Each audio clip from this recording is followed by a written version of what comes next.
Honourable Rodney Hyde. Let me do my best to answer Mr Lees-Galloway's questions.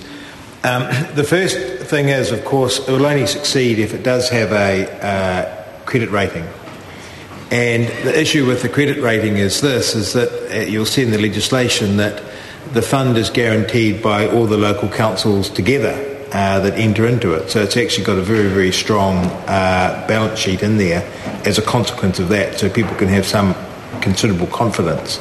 But you wouldn't get away with not having a credit rating. The issue with the Reserve Bank exemption relates to the level of what is it called? Capital. Sorry, my memory slipped. The level of capital that it needs to hold compared to a bank. And obviously, because it's got that guarantee of the balance sheet of the councils, it can actually get away with a lower ratio compared to, say, a bank that's just dealing in normal loans. Hear from David Shearer. Thank you to the Minister for explaining that. But that was actually one of the issues I was going to bring up, and in terms of the credit rating and how the credit rating is probably going to be properly established. And I think, as the Minister said, with more than 80 local bodies investing into this, and the huge amount of infrastructure and obviously the rating potential that they have, it's likely to attract a AAA rating, which would obviously bring down the cost of borrowing and be good for them as a whole. So almost a virtuous circle in a sense of that working in that particular way.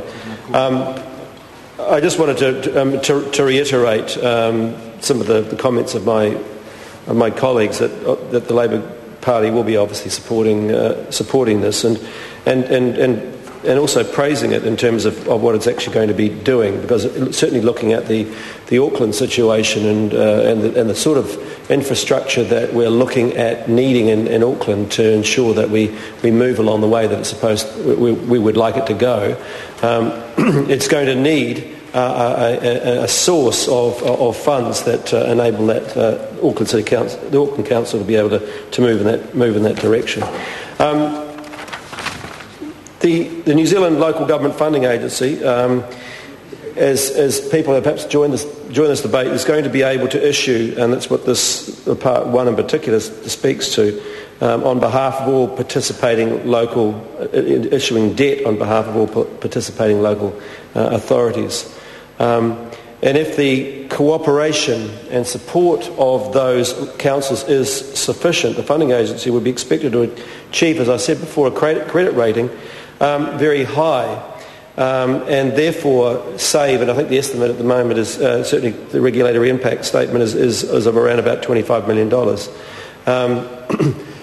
But that's only the beginning of the benefits of this type of scheme, Mr. Chair. There are other benefits, not only to the councils but also to New Zealand as a whole as well, and they stem from the ability of investors, ratepayers, if you like, being able to invest in a bond market which is going to actually invest in people's own future, the future of the very communities in which people live, and that is also to be commended. I'd like to also just reiterate, Mr. Chair, just about the couple of things that the Minister touched on as well, which is the government would take a minority stake, and as I understand it, would not be guaranteeing the viability of this organisation, because it's actually, in a sense, guaranteed by the 80 or more local councils that put money into it. But the government will take a minority equity stake by putting $5 million of seed funding into the proposal, as the Minister said, not yet there, but we understand it'll be coming. It's also going to allow, Mr. Speaker, Mr. Chair, the ability for the Auckland Council to borrow in foreign currencies, which is more comes to Part 2, but it's an important point for the Auckland Council, which, as I said before, is looking at an extraordinary amount of capital needing to be raised to be able to meet the needs that are coming up. And I speak to one particular need, which is the the inner city transport link or the rail link that Auckland is going to need, and which seems to be getting at best lukewarm support from this government. In fact, lukewarm is probably a massive exaggeration if you listen to Stephen Joyce in the House at question time today. These sorts of moves for the Auckland Council are extraordinarily important, because Auckland grows at a rate of one Wellington city about every 8 years.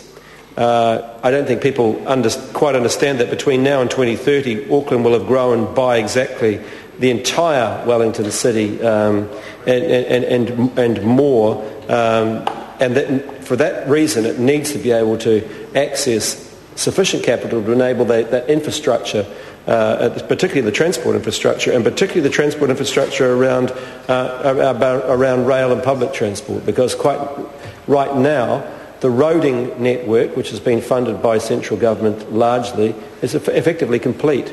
There is actually very little of the motorways. Mr. Chair. Nicky Wagner.